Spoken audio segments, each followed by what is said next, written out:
bienvenue à Point de vue. Nous débattons aujourd'hui de la dernière vague d'arrestations d'activistes pro-Ousmane Sonko avec cette question: comment concilier sûreté de l'État et état de droit, c'est-à-dire l'impératif de préservation de la sûreté de l'État et de la sécurité publique d'une part, le respect des libertés fondamentales, notamment la liberté d'expression d'autre part. Et pour tenter de répondre à cette question, nous sommes avec M. Sadir Niasse, secrétaire général de la Rencontre africaine pour la défense des droits de l'homme, RADDHO. Sadir Niasse, bonjour. Bonjour Suleiman. Nous sommes également avec Hassan Samb, notre confrère, analyste politique, directeur de publication de Réumi Quotidien. Hassan Samb, bonjour.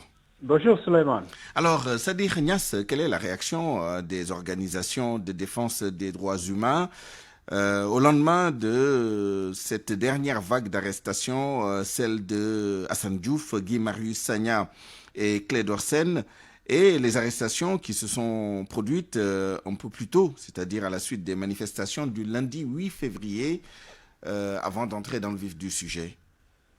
Merci. Donc, face à ces arrestations qui n'ont pas commencé aujourd'hui, nous avions effectivement sorti un communiqué pour rappeler les principes par rapport à ça et demander, exiger effectivement que ces personnes arrêtées dans le cadre des enquêtes doivent l'être dans le strict respect effectivement de leurs droits, notamment en étant effectivement présentés devant un juge dans les délais qui sont requis, un délai vraiment normal, et puis incriminés selon, en tout cas détenus selon des infractions qui sont prévues par la loi. C'est ça le principe de la légalité. Et si ceci ne peut pas être, donc les libérer, tout simplement. Maintenant, nous avons également exigé que ces personnes puissent vraiment bénéficier de leur droit à l'assistance par un avocat et ne pas faire l'objet également de torture et de mauvais traitements. Oui, ça c'est pour les principes. Maintenant, dans la pratique, dans la réalité, est-ce que vous avez constaté quelque chose qui déroge à ces principes-là? Bon, ce que nous avons déploré, c'est peut-être lors des dernières arrestations, on s'est demandé pourquoi ne pas convoquer seulement les personnes au lieu de venir les arrêter manu militari la nuit, etc. C'est des personnes qui sont là, peut-être qui sont domiciliées et donc peuvent avoir une garantie de domiciliation, de représentation. Donc pourquoi ces précipitations lors des arrestations? Maintenant, nous allons observer la suite pour voir si effectivement les procédures qui sont demandées seront respectées ou non. Alors, à Hassan Samb, certains commencent à vraiment craindre pour l'image, la réputation du Sénégal, pour la vitrine de démocratie africaine, de démocratie exemplaire du Sénégal. Mais derrière, il y a quand même des accusations graves d'atteinte à la sûreté de l'État.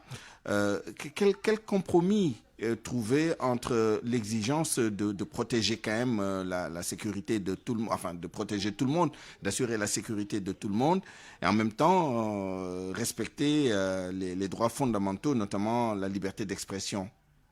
Oui, Suleiman, il faut noter justement que en matière de démocratie et en matière de liberté publique, généralement, dans les régimes de démocratie, on dit que tout est permis, sauf ce qui est interdit. Et dans les régimes de dictature, tout est interdit, sauf ce qui est permis. Donc, c'est un peu l'inverse. Ici, donc, nous sommes en démocratie, c'est vrai. Donc, le Sénégal étant cité souvent en exemple. Aujourd'hui, il y a un contexte particulier, c'est qu'il y a une affaire privée de viol, où se greffe bien entendu une connotation politique très claire. Et donc, il y a eu des affirmations des uns et des autres sur, bien entendu, leur engagement par rapport à la nécessité de faire face au régime en place. Et donc, quelque part, il y a ce qu'on appelle un principe de précaution. Il fallait peut-être essayer de neutraliser, de démanteler toutes les têtes ce qui pourrait constituer des dangers à la sécurité publique. J'ai parlé d'accusation, c'est un abus de langage d'ailleurs, ils sont soupçonnés, ils sont juste soupçonnés. Voilà. Non, ils sont soupçonnés, ceux qui sont accusés, ceux qui sont soupçonnés pour le moment, parce qu'il n'y a pas encore d'inculpation, c'est vrai. Et donc, quelque part, la police est dans son rôle. S'il y a des indices très clairs, notamment des SMS, on parle des SMS qui auraient fuité, etc. Et donc, on n'en est pas encore à des emprisonnements ou à des procès. Pour le moment, c'est des arrestations. Et donc, on va écouter ces gens-là et voir un peu ce qu'il en est réellement.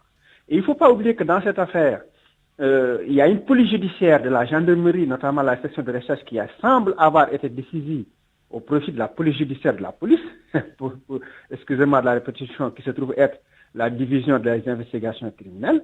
Et donc, est-ce qu'on reproche quelque chose à la gendarmerie? Je ne sais pas, mais pour le moment, c'est la police qui aujourd'hui fait le travail.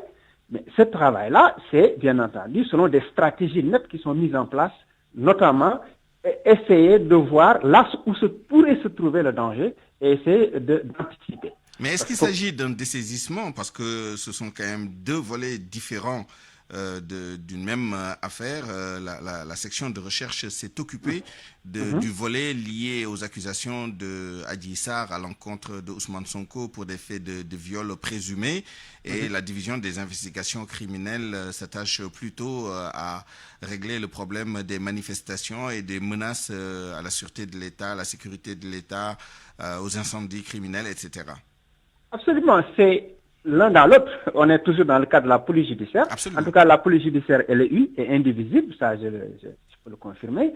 Mais dans tous les cas, il y a aussi des affaires dans l'affaire, mais qui sont quand même connexes, il ne faut pas l'oublier, et que le juge d'instruction sera saisi in rem, c'est-à-dire qu'il va traquer toutes les affaires et toutes les personnes liées à l'affaire de viol, etc.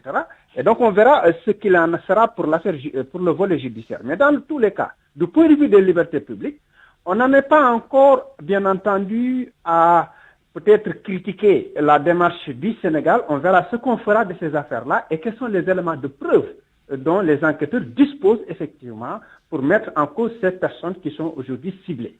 Alors, Sadir Niasse, secrétaire général de la RADDHO, par rapport à l'attitude des activistes, des acteurs de la société civile ou des mouvements sociaux, est-ce que vous faites, comment dire, qu'est-ce que vous pensez de cette attitude? Est-ce que certains ne cherchent pas forcément à se faire arrêter? Est-ce qu'il n'y a pas un brin de provocation dans les comportements, dans les attitudes et dans les propos? Est-ce que vous faites attention à cette dimension? Est-ce que vous parlez justement aux acteurs de la société civile par rapport à leurs obligations aussi vis-à-vis des principes de sécurité et de paix sociale, de paix civile?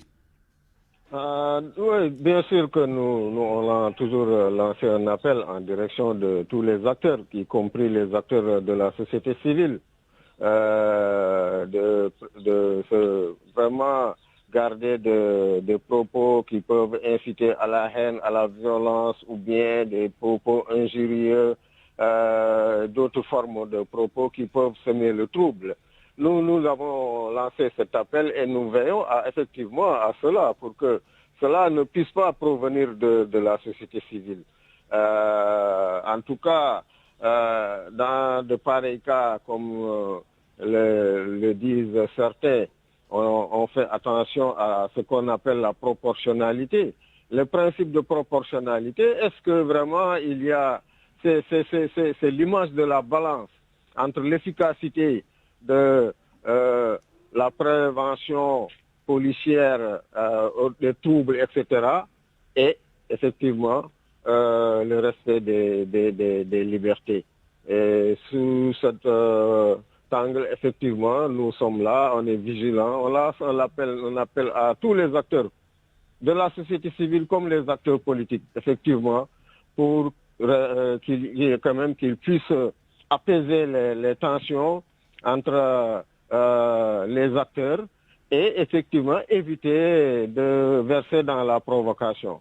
Ça, c'est une chose. Maintenant, nous veillons à ce que le respect des libertés soit de mise, même même dans le cadre de ces actions, dans le cadre de ces arrestations, que cela soit vraiment dans la légalité, qu'ils puissent être inculpés s'ils ne le sont pas encore rapidement, en tout cas dans les délais devant un juge, selon des infractions prévues par la loi, et qu'effectivement qu'il ne puisse pas y avoir d'actes de torture ou de mauvais traitement, et qu'ils soient assistés par leur avocat, c'est important, par leur avocat, en tout cas qui accède au dossier de ces personnes arrêtées pour pouvoir les défendre, parce que ça c'est le droit à la défense aussi qui fait partie des droits et des libertés individuelles et collectives. Cette dernière question pour vous, en tout cas, se pose également la question de la neutralité de la société civile au sens large dans cette affaire.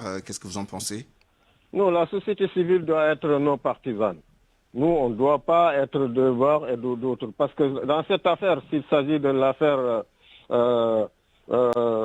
de la plainte de Adji Sarr contre Ousmane Sonko, c'est une affaire vraiment civile et nous demandons à ce que cette affaire ne soit pas instrumentalisée du point de vue politique. Et lançons un appel à tous les acteurs politiques pour que cette affaire soit vraiment garder son caractère civil. Et nous demandons à effectivement nos compatriotes, nos amis de la société civile de travailler dans le respect effectivement des principes qui fondent effectivement le respect des droits de l'homme, la démocratie, l'état de droit, l'indépendance de la justice et ne pas avoir vraiment une position par rapport à un camp ou à un autre. Donc c'est ça la nature même de la société civile, c'est de garder les distances par rapport aux acteurs politiques et de ne pas effectivement aller dans un sens ou dans l'autre, mais de garder les principes pour lesquels effectivement nous travaillons tous les jours. Maintenant, le constat est là, il y a une défiance par rapport, en tout cas une défiance très profonde des citoyens par rapport à leurs institutions. Et ça, c'est regrettable et c'est pour cela que, effectivement, tous les acteurs doivent se mettre ensemble pour reconstruire cette confiance entre le citoyen et les institutions. N'est-ce pas? Sinon, Merci. on ne peut pas aller de l'avant. Merci à vous, Sadegh Niasse. Hassan Samb, que peut faire l'État, le gouvernement, pour effacer quand même les soupçons d'instrumentalisation de cette affaire, de manipulation, de complot. Le mot a été lâché. Vous avez entendu tout à l'heure les responsables de PASTEF dans ce journal, à la suite de la sortie du président Macky Sall qui, lui, nie tout complot dans cette affaire. Qu'est-ce que l'État pourrait faire, qu'est-ce que le gouvernement pourrait faire pour apaiser un peu les esprits, traiter ce dossier de la façon la plus neutre possible et laisser la justice faire son travail sans interférence et sans lever, sans susciter des soupçons de complot, justement? Oui, je pense que la réponse est dans la question, justement. C'est que l'État doit laisser justement les institutions judiciaires faire leur travail, que ce s'agisse de la police judiciaire ou du juge d'instruction jusqu'au tribunal. Si on doit arriver au tribunal, chacun doit prendre ses responsabilités et faire le travail correctement. Maintenant, il n'y a personne qui soit au-dessus de la loi. On ne peut pas admettre et tolérer toute forme de pression, d'où qu'elle vienne, sur les institutions judiciaires. Ça, il faut quand même le dire. Quelle que soit la nature des personnalités impliquées et la nature de l'affaire, il me semble important de part et d'autre, aussi bien de la part des autorités que de la part effectivement des mouvements, des activistes concernés ou des mouvements politiques ou partis politiques concernés, de faire preuve de responsabilité, c'est-à-dire donc de parcimonie et de rigueur par rapport à cette situation-là. Même si on doit se mobiliser, si on doit manifester son soutien, on doit le faire dans le cadre strict de la loi et laisser la justice faire son travail. Le juge d'instruction qui est saisi, il est indépendant, particulièrement indépendant du ministère de la Justice. Il ne reçoit pas d'instruction. Il va donc travailler. Les enquêteurs travaillent sous sa responsabilité. Et je pense que la vérité éclate là. Et donc, on doit pouvoir être patient par rapport aux procédures en cours, faire confiance aux institutions et permettre un peu à la justice de dérouler son programme qui est différent de celui des états-majors politiques. Là aussi, il faudrait être clair à ce propos-là. Merci à vous également, Hassan Somb, analyste politique, directeur de publication de Réumi Quotidien. C'est la fin de cette édition du Grand Journal à 12h46. Merci à vous de l'avoir suivi. Merci à toute l'équipe qui l'a préparé et réalisé. El Haj Ndiogoudien à la coordination, Alioune Ba à la mise en onde, à la production Ibundour. Digitalisation et mise en ligne, Yassine Pouy, Papo Mardiao à la régie d'antenne. À 13h, le Grand Journal en Wolof sera présenté par Mamadou Mohamed Ndiaye.